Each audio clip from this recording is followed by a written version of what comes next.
നമ്മളിന്ന് ചക്ക ഉപ്പേരിയാണ് ആക്കാൻ പോകുന്നത്. ചക്ക നമ്മൾ വൈകുന്നേരം പറിച്ച് ഇരിഞ്ഞിട്ട് ഇനി അമ്മ അത് മുറിക്കുന്നുണ്ട്. അപ്പൊ കണ്ട ഇങ്ങനെ നമ്മൾ ഇരിഞ്ഞിട്ടുണ്ടെങ്കിൽ അത് അമ്മ മുറിച്ചെടുക്കുന്നുണ്ട്. കഴിഞ്ഞിട്ടുണ്ട്. ഇനി ഇതിലേക്ക് ഉപ്പും മഞ്ഞപ്പൊടിയും ചേർത്ത് മിക്സ് ആക്കിയിട്ട് 10 മിനിറ്റ് ശേഷം വെക്കണം. അപ്പൊ നമുക്കിത് മിക്സ് ആക്കാം. നമ്മൾ 1 സ്പൂൺ മഞ്ഞപ്പൊടിയും 1 സ്പൂൺ ഉപ്പും ഇട്ടിട്ടുണ്ട്. ഇത് അമ്മ നല്ലോണം മിക്സ് ആക്കുന്നുണ്ട്. ഇത് 10 മിനിറ്റ് വെക്കണം. നല്ലോണം ഉപ്പ് പിടിക്കും. അതായത് ചക്ക വറുത്താൽ നല്ല ടേസ്റ്റ് ഉണ്ടാവും. നല്ലോണം മിക്സ് ആക്കുന്നുണ്ട്.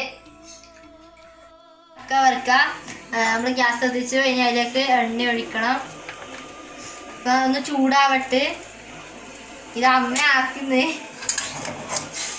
കൂടെ നിൽക്കുന്നുണ്ട്. വെട്ടിയോടെ ഇടാ ഇങ്ങനെ നോക്കിയിരുന്നു.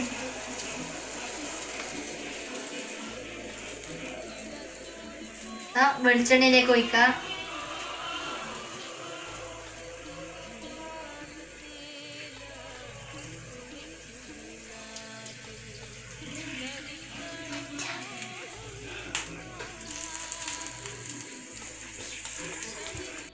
വെളിച്ചെണ്ണ ചൂടായിട്ടുണ്ട്. അപ്പോൾ നമ്മൾ ഫ്ലെയിം ഒന്ന് കുറച്ച് കൊടുക്കണം. നമുക്ക് അതിലേക്ക് ചക്ക ഇടാം.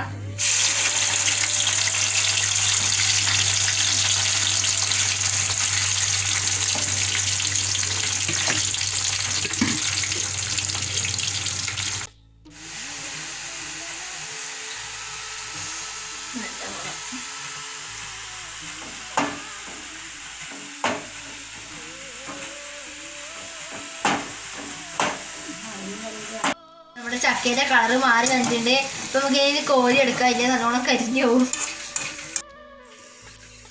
അപ്പൊ ഇത് നമ്മൾ കോരി എടുത്തിട്ടുണ്ട്. ഇനി ഒന്ന് തണിഞ്ഞ് കഴിഞ്ഞിട്ട് നമുക്ക് ടേസ്റ്റ് ചെയ്ത് നോക്കാം. നമ്മുടെ ചക്കുപ്പേരി തയ്യാറായിട്ടുണ്ട്. ഇനി നമുക്ക് ടേസ്റ്റ് ചെയ്ത് നോക്കാം. നല്ല ടേസ്റ്റ് ഉണ്ട്. ഒരു കഷ്ണം നമുക്ക് കൊടുക്കാം. എങ്ങനെയുണ്ട്? അപ്പൊ നല്ല ചെലവ് കുറഞ്ഞ ചക്കുപ്പേരിയാണ്. ആകെ ആവശ്യം മഞ്ഞപ്പൊടിയും ഉപ്പും പിന്നെ 1/2 ലിറ്റർ വെളിച്ചെണ്ണയും 1 ചക്കയും. അപ്പൊ നമുക്ക് എല്ലാവരും ഇതാക്കി നോക്കണം. നല്ല ടേസ്റ്റ് ഉണ്ട്. അടിപൊളിയായിട്ടുണ്ട്. നല്ല ക്രിസ്പി ആയിട്ടുണ്ട്. അപ്പൊ എല്ലാവരും ഉണ്ടാക്കണം. Bye bye.